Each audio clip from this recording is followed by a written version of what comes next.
Hi hello അസ്സാം വലൈക്കും welcome back to ഹനത് ഫാഷൻ്റേക്ക് എന്തുണ്ട് എല്ലാവരുടെയും വിശേഷങ്ങൾ എല്ലാവരും സുഖമായിട്ടിരിക്കുന്നില്ലേ. അപ്പോൾ ഞാനുള്ളത് കല്ലമ്പലത്താണ് കേട്ടോ.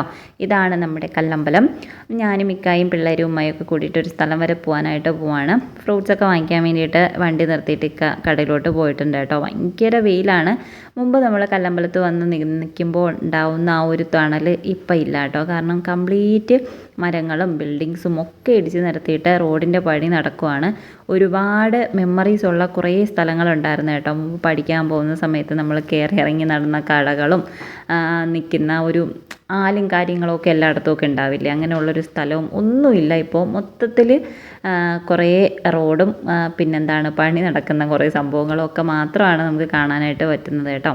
അപ്പം ഉമ്മച്ചിയെ വിളിച്ചിട്ട് നേരെ നമ്മൾ പൊയ്ക്കൊണ്ടിരിക്കുകയാണ്. ഇതെൻ്റെ വീട്ടിൻ്റെ ഏരിയ ആണ് കേട്ടോ. വീട്ടിന് കുറച്ച് ഇപ്പുറത്തായിട്ട് ക്ഷേത്രവും കാര്യങ്ങളും ഒക്കെ ആയിട്ട് അന്നമ്മ വൊമിറ്റ് ചെയ്യാതിരിക്കാൻ വേണ്ടിയിട്ട് നാരങ്ങയും കൊണ്ടിരിക്കുവാണ്. അന്നു ആണെങ്കിലും റൈഹു ആണെങ്കിലും വണ്ടിയിൽ കയറിയിട്ട് എ സി ഇട്ടിട്ടുണ്ടെങ്കിൽ ഛർദ്ദിക്കുന്ന അസുഖമുണ്ട് കേട്ടോ. എ സി ഇല്ലെങ്കിൽ റൈഹു ഛർദ്ദിക്കും. റൈഹുവിന് നോമ്പുണ്ട് കേട്ടോ. അതുകൊണ്ട് അവൻ മാക്സിമം ഛർദ്ദിക്കാതിരിക്കാൻ ശ്രമിച്ചുകൊണ്ടിരിക്കുകയാണ്. അപ്പോൾ നമ്മൾ പോകുന്നത് എങ്ങോട്ടാണെന്ന് വെച്ചാൽ വെഞ്ഞാറമൂട് ചുള്ളാളത്തോട്ടാണ് കേട്ടോ പോകുന്നത്. ഇക്കാട് അനിയത്തിയുടെ വീട് അവിടെയാണ്. ഈ ഇടയിലായിട്ട് ന്യൂസിലും കാര്യങ്ങളൊക്കെ വെഞ്ഞാറമൂടും ചുള്ളാളവും ഒക്കെ അധികം ഫേമസ് ആയിട്ടുണ്ടായിരുന്നു. കുറച്ചധികം അല്ലേ, കൂട്ടക്കൊലയും കാര്യങ്ങളൊക്കെ ആയിട്ട് ഫേമസ് ആയിട്ടുള്ളൊരു സ്ഥലമാണ്. അപ്പോൾ അങ്ങോട്ടേക്കാണ് നമ്മൾ പൊയ്ക്കൊണ്ടിരിക്കുന്നത്. കുറേ കേട്ടോ ഞാൻ അങ്ങോട്ടേക്ക് പോയിട്ട്. കുറച്ചധികം ദൂരം ഉള്ളതുകൊണ്ട് തന്നെ അങ്ങോട്ടേക്കുള്ള യാത്രകൾ വളരെ വളരെ കുറവാണ്. ഏതാണ്ട് 3 വർഷം എങ്ങാനായിട്ടുണ്ടാവും ഞാൻ അങ്ങോട്ടേക്ക് പോയിട്ട്. അപ്പോൾ കൊല്ലം തിരുവനന്തപുരം റൂട്ടൊക്കെയാണ് പണി നടക്കുന്നത്. ഇപ്പോൾ നമ്മൾ തിരുവനന്തപുരത്ത് നിന്ന് കൊല്ലത്തോട്ട് പോകുകയാണെന്നുണ്ടെങ്കിൽ ഭയങ്കരമായിട്ട് പണി നടക്കുന്നതിൻ്റെ ബുദ്ധിമുട്ടുകൾ നമുക്ക് അനുഭവിക്കേണ്ടി വരും കേട്ടോ, പൊടിയും കാര്യങ്ങളൊക്കെ ആയിട്ട്. പക്ഷേ ഈ റോഡൊക്കെ അത്ര പ്രശ്നമൊന്നുമില്ല. നമ്മൾ ആറ്റിങ്ങൽ നിന്ന് വെഞ്ഞാറമൂടോട്ട് കയറി കഴിയുമ്പോൾ ഉള്ളൊരു റോഡാണ് കേട്ടോ. അധികം പ്രശ്നങ്ങളൊന്നും, അതായത് ഇവിടെ അങ്ങനെ പണിയും കാര്യങ്ങളൊന്നും നടക്കാത്തതുകൊണ്ട് കുറച്ച് ശാന്തത ഇവിടെ ഫീൽ ചെയ്യുന്നുണ്ട്. പിന്നെ ഈ വഴിയിലൊക്കെ പോകുമ്പോൾ നമ്മളുടെ ചർച്ചാ വിഷയം അഫാൻ തന്നെയായിരുന്നു. അന്ന് നടന്ന ഇൻസിഡൻ്റൊക്കെ വീണ്ടും ഓർത്തെടുക്കാമെന്ന് പറയില്ലേ, അതുപോലെ കേട്ടോ. വെഞ്ഞാറമൂട് കഴിഞ്ഞ് പിന്നെ ചുള്ളാളത്തേക്ക് പോകുന്ന വഴി എന്ന് പറയുന്നത് കുറച്ച് റിസ്ക്കി ആയിട്ടുള്ളത്, കാണാൻ ഭംഗിയുള്ളതുമായിട്ടുള്ള സ്ഥലങ്ങളാണ് കേട്ടോ. കുറേ വളവും തിരിവും പിന്നെന്താണ് മലകളും, പൊന്മുടി റൂട്ടില്ലേ, ആ ഒരു റൂട്ട് സെയിം റൂട്ട് തന്നെയാണിത്. അപ്പോൾ അത്യാവശ്യം നല്ല വളവുകളാണ് കേട്ടോ. കുറേ കാടും മലയും ഒക്കെ നമുക്ക് കാണാനായിട്ട് പറ്റും. അപ്പോൾ കുറേ വർഷങ്ങൾക്ക് മുമ്പ്, അതായത് 2013 എൻ്റെ കല്യാണം കഴിഞ്ഞ ഇടയ്ക്ക് ഒരു തവണ ഇവിടെ വന്നപ്പോൾ വണ്ടിയിൽ പെട്രോൾ തീർന്നു പോയിട്ട് ഇക്ക എന്നെ ഒരു കടയുടെ സൈഡിലാക്കിയിട്ട്, ഞാൻ ഇക്കായും ബൈക്കിലാട്ടോ വന്നത്. ഒരു താബൂക്കൊക്കെ ഉണ്ടാക്കുന്ന ഒരു കമ്പനി പോലത്തെ ഒരു കുഞ്ഞു സംഭവം അതിൻ്റെ സൈഡിലാക്കിയിട്ട് ഇക്ക പെട്രോൾ വാങ്ങിക്കാൻ പോയിട്ടുണ്ടായിരുന്നു കേട്ടോ. അതും രാവിലെ കുറേ നേരം ഞാൻ അവിടെ നിന്നിട്ടുണ്ടായിരുന്നു. സത്യം പറഞ്ഞാൽ എപ്പോഴൊക്കെ ഈ റൂട്ട് വന്നാലും അന്ന് അവിടെ നിന്ന് ഒറ്റയ്ക്ക് നിൽക്കുമ്പോൾ നമുക്കൊരു പ്രത്യേക ഫീലാണല്ലോ. പോരാത്തിന് അന്നൊരു കൊച്ചുകുട്ടിയും കൂടിയായിരുന്നു. അപ്പം അത്രയും പേടിച്ചിട്ടുണ്ടായിരുന്നു ഞാൻ. അപ്പോൾ എനിക്ക് എപ്പോഴൊക്കെ ഈ റൂട്ട് വന്നാലും ആ ഒരു ഇൻസിഡൻറ്റ് ഓർമ്മ വരും കേട്ടോ. അന്ന് ഇക്കയുടെ കൂടെ പോകാമെന്ന് പറയുന്നത് പോസിബിൾ ആയിരുന്നില്ല. ഇക്ക ബൈക്ക് സൈഡിൽ ഒതുക്കി വെച്ചിട്ട് വേറെ ആരുടെയോ വണ്ടിയിൽ കയറിയിട്ട് ലിഫ്റ്റ് ചോദിച്ചിട്ട് പോകത്തില്ല, അങ്ങനെ പോയിട്ടാണ് കേട്ടോ എണ്ണ വാങ്ങിയിട്ട് വന്നിട്ടുണ്ടായിരുന്നത്. ഇവിടെ ഒന്നും പെട്രോൾ പമ്പും കാര്യങ്ങളൊന്നുമില്ല. ഒന്നീ എനിക്ക് തോന്നുന്നു നെടുമങ്ങാട് പോകണം, അല്ലാന്നുണ്ടെങ്കിൽ വെഞ്ഞാറമൂട് പോകണം എന്ന് തോന്നുന്നു കേട്ടോ, എനിക്കറിയത്തില്ല. അപ്പോൾ അവിടെ ഞാൻ കുറേ നേരം വെയിറ്റ് ചെയ്ത് നിന്നിട്ടുണ്ടായിരുന്നു. വർഷം 10-11 കഴിഞ്ഞെങ്കിലും ഇപ്പോഴും എൻ്റെ മനസ്സിലുള്ള ചുള്ളാളം റൂട്ട് ഈ ഒരു ഓർമ്മയാണ് കേട്ടോ ഉള്ളത്. ഇതുപോലെ നമുക്ക് മറക്കാൻ പറ്റാത്ത കുറേ സംഭവം. അതും രാവിലെ ആയിരുന്നു. നമ്മൾ മദിനയുടെ ഹസ്ബൻഡ് ഗൾഫിൽ പോകുന്നതിൻ്റെ ഇതിനാണെന്ന് തോന്നുന്നു. രാത്രി അവിടെ പോയിട്ട് അവർ ഗൾഫിൽ പോയതിന് ശേഷം രാവിലെ തിരിച്ചു വന്നപ്പോഴാണ് കേട്ടോ അങ്ങനെ സംഭവിച്ചിട്ടുണ്ടായിരുന്നത്. ഓക്കെ, അപ്പോൾ എത്താറയൊക്കെ ആയിട്ടുണ്ട്. കുറേ വളവും തിരിവും ഒക്കെ ആയിട്ട് ബസ്സിലാണ് ഞാനിവിടെ കൂടുതൽ വന്നിട്ടുള്ളത്. ഇക്ക ഗൾഫിലിരിക്കുന്ന സമയത്താണ് കൂടുതൽ ഞാൻ ഇങ്ങോട്ടേക്ക് എന്തെങ്കിലുമൊക്കെ കാര്യങ്ങൾക്ക് വന്നിട്ടുള്ളത്. അപ്പോൾ ഇക്ക ഇത്തവണ ഗൾഫിൽ നിന്ന് വന്നതിന് ശേഷം എനിക്കൊന്ന് ഒരു തവണയെങ്ങാനും ഞാൻ വന്നിട്ടുണ്ടെന്ന് കേട്ടോ. അതിനുശേഷം പിന്നെ ഇങ്ങോട്ടേക്ക് വന്നിട്ടില്ല.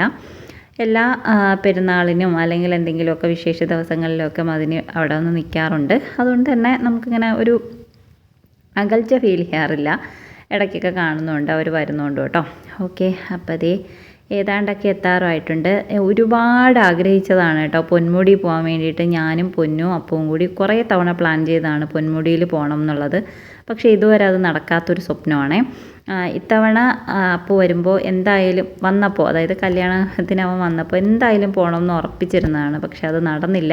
കല്യാണത്തിൻ്റെ തിരക്കൊക്കെ ആയിട്ട് അങ്ങനെ അത് ഒഴിവായിപ്പോയി. പിന്നെ അവന് പെട്ടെന്ന് തിരിച്ചു പോവേണ്ടിയും വന്നു. ഇൻഷാ അല്ലാ അടുത്ത തവണ എന്തായാലും വരുമ്പോൾ കൊണ്ടുവന്ന് ഉറപ്പ് പറഞ്ഞിട്ട് പോവുകയാണ് കേട്ടോ അവൾ പോയിട്ടുണ്ടായത്. പിന്നെ നമ്മളെല്ലാവരും കൂടി ഗേൾസ് ഒള്ളി ട്രിപ്പ് പ്ലാൻ ചെയ്തിട്ടുണ്ടായിരുന്നു. KSRTCയിലുള്ള ട്രിപ്പില്ലേ, ആ ഒരു സംഭവം. പക്ഷേ അതും നിർഭാഗ്യവശാൽ നടന്നില്ല കേട്ടോ. ഓക്കെ, അപ്പോൾ എന്തായാലും നമ്മളിവിടെ എത്തി. വീടും കാര്യങ്ങളൊന്നും ഞാൻ വീഡിയോസ് എടുക്കുന്നില്ല കേട്ടോ. കാരണം എല്ലാവർക്കും ഒന്നും വീഡിയോയിൽ വരാനും ഒന്നും ഇഷ്ടം ഉണ്ടാകത്തില്ലല്ലോ. അപ്പോൾ അവരുടെ വീട്ടിൽ നിന്ന് നേരെ കാണുന്ന ഒരു വ്യൂ ആണ് ആ ഒരു പാറയെന്ന് പറയുന്നത്. അപ്പോൾ ആ പാറയിൽ പോകാമെന്നൊക്കെ ഞാനിങ്ങനെ അടുത്ത് പറയായിരുന്നു കേട്ടോ. നോമ്പും പിടിച്ചുകൊണ്ടൊന്നും അങ്ങോട്ടേക്ക് പോകാനൊന്നും പറ്റത്തില്ല. കുറച്ച് ദൂരം വണ്ടിയിൽ പോയിട്ട് പിന്നെ നമുക്ക് ആ പാറയിൽ കയറാനൊക്കെ പറ്റും. നല്ല അടിപൊളി വ്യൂവും കാര്യങ്ങളൊക്കെ ആണെന്ന് മദീനയുടെ മോൻ പറഞ്ഞിട്ടുണ്ടായിരുന്നു. പിന്നെ ഇവിടെയൊക്കെ കണ്ടോ, മൊത്തം കാടും. ഇവിടെ പന്നിയും മയിലും ഒക്കെ സ്ഥിരം വിസിറ്റേഴ്സാണ് കേട്ടോ. നമ്മളൊക്കെ വല്ലപ്പോഴും കൂടി കാണുന്ന സംഭവങ്ങൾ അവർക്കിവിടെ സ്ഥിരം വിസിറ്റേഴ്സ് ആയിട്ടുള്ള ആൾക്കാരാണ്. ശരിക്കും ഒരു കുന്നിൻ്റെ മുകളിലായിട്ട് ആണ് കേട്ടോ ഈ ഒരു സ്ഥലം വരുന്നത്. കാണാനൊക്കെ നല്ല ഭംഗിയാണ്. പക്ഷേ ഇച്ചിരി പേടി തോന്നുന്നൊരു സ്ഥലം കൂടിയാണ് കേട്ടോ. ഓക്കെ, അപ്പോൾ നമ്മൾ കുറേ നേരമൊക്കെ അവിടെ നിന്നു. പിന്നെ ഇവിടെ ഈ ഒരു സംഭവം കേട്ടോ, ഇതെന്ന് പറയുന്നത് രമ്പയിലയാണ്. അപ്പോൾ അത് കൊണ്ടുപോയിട്ട് വീട്ടിൽ നടാമെന്ന് പറഞ്ഞിട്ട് ഇവിടെ പരസ്പരം ആർഗ്യുമെൻറ്റ് നടന്നുകൊണ്ടിരിക്കുകയാണ്. കുറച്ച് പേര് പറയുന്നത് രമ്പയാണെന്ന്, കുറച്ച് പേര് പറയുന്നത് രമ്പയില അല്ലാന്ന് കേട്ടോ. എനിക്കറിയത്തില്ല. രമ്പയിലേക്ക് കുറച്ച് മണവും കാര്യങ്ങളൊക്കെ ഉണ്ടോ, ഇത് തന്നെയാണോ എന്ന് നിങ്ങൾക്ക് ആർക്കെങ്കിലും അറിയുന്നുണ്ടെങ്കിൽ ഒന്ന് കമൻറ്റ് ചെയ്യണം കേട്ടോ. എന്തായാലും 1-2 മൂടൊക്കെ എടുത്തിട്ടുണ്ട് കൊണ്ടുവന്ന് നടാമെന്ന് വിചാരിച്ചിട്ട്. നിറയെ പിടിച്ച് കിടക്കുന്നുണ്ട് കേട്ടോ, കണ്ടോ. അപ്പോൾ വേറൊരു സൂപ്പർ കാഴ്ചയും കൂടി ഞാൻ ഇവിടെ കണ്ടിട്ടുണ്ട്. കുറേ നാളുകൾക്ക് ശേഷമാണ് കേട്ടോ ഇതേപോലെ അരിമുല്ല പൂത്ത് കിടക്കുന്നത് കാണുന്നത്. നിറയെ പൂക്കളുണ്ട് കേട്ടോ. നാളത്തേക്ക് വിരിയാൻ വേണ്ടിയിട്ടുള്ള കുറേ മുട്ടകൾ നിൽക്കുന്നുണ്ട്. അപ്പോൾ പണ്ട് ഞാനും പൊന്നുമൊക്കെ എവിടെയെങ്കിലും മുല്ലപ്പൂ ഉണ്ടെന്ന് പറഞ്ഞാൽ അവിടെ പോയിട്ട് അവരോട് ചോദിച്ച് ഇങ്ങനെ പറിച്ചുകൊണ്ട് വരുന്നൊരു സ്വഭാവം ഉണ്ടായിരുന്നു കേട്ടോ. നമ്മളെ വീട്ടിലും മുല്ല ഉണ്ടായിരുന്നില്ല. എവിടെ പോകണ്ടാലും ഭയങ്കര ഒരു ഇതാണ് കേട്ടോ. അത് കിട്ടിയിരുന്നെങ്കിലെന്ന് തോന്നുന്ന ഒരിതുണ്ടല്ലോ, അതുപോലെ കേട്ടോ. അപ്പോൾ ഇത്രയെങ്കിലും നാളുകളായി ഇപ്പോൾ ഈ ഒരു പൂവിൻ്റെ കൂടെയൊക്കെ ഉള്ള ആ ഒരു ഇഷ്ടം പോയിട്ട്. അപ്പം ഞാൻ മച്ചിയുടെ അടുത്ത് ആ കഥയൊക്കെ ഇങ്ങനെ പറഞ്ഞുകൊണ്ടിരിക്കുകയായിരുന്നു കേട്ടോ. നല്ല മണമുണ്ട്. ഉമ്മയുടെയൊക്കെ കുടുംബ വീട്ടിൽ ഇഷ്ടം പോലെ പൂക്കളുള്ള കഥയൊക്കെ മച്ചി ഇങ്ങനെ ഇടയ്ക്ക് പറയൂ കേട്ടോ. ശരിക്കും പൂക്കളുണ്ടാവും.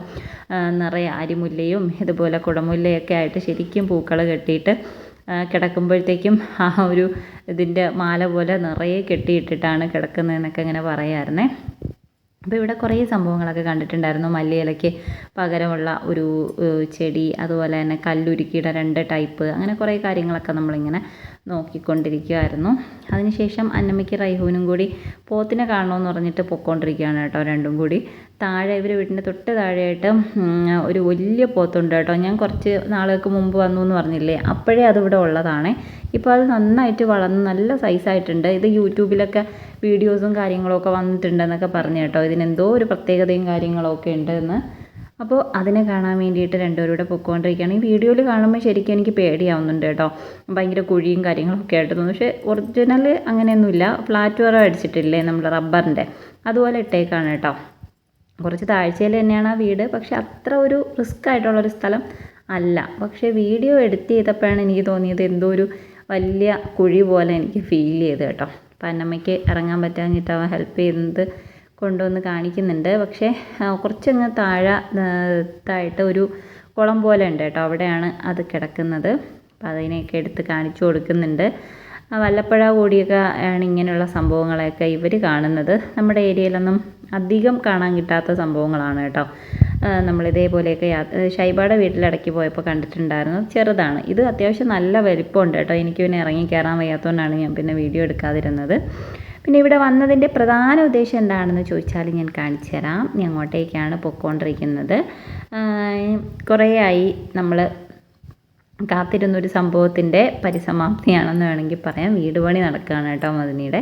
അപ്പോൾ ഇന്ന് കട്ടള വെപ്പായിരുന്നു. അതിന് വേണ്ടിയിട്ടാണ് വന്നത്. കട്ടളയൊക്കെ അവർ രാവിലെ വെച്ചു. നമ്മൾ വന്നപ്പോൾ ഉച്ചയൊക്കെ ആയി. എന്നാലും ജസ്റ്റ് ഒന്ന് വന്ന് കണ്ടൊക്കെ പോകാമല്ലോ എന്ന് വിചാരിച്ചിട്ട് ഇറങ്ങിയതാണ് കേട്ടോ. അപ്പോൾ കട്ടള വെപ്പായിരുന്നു. മാഷാ അല്ലാ. നെക്സ്റ്റ് വീഡിയോയിൽ കാണാം കേട്ടോ.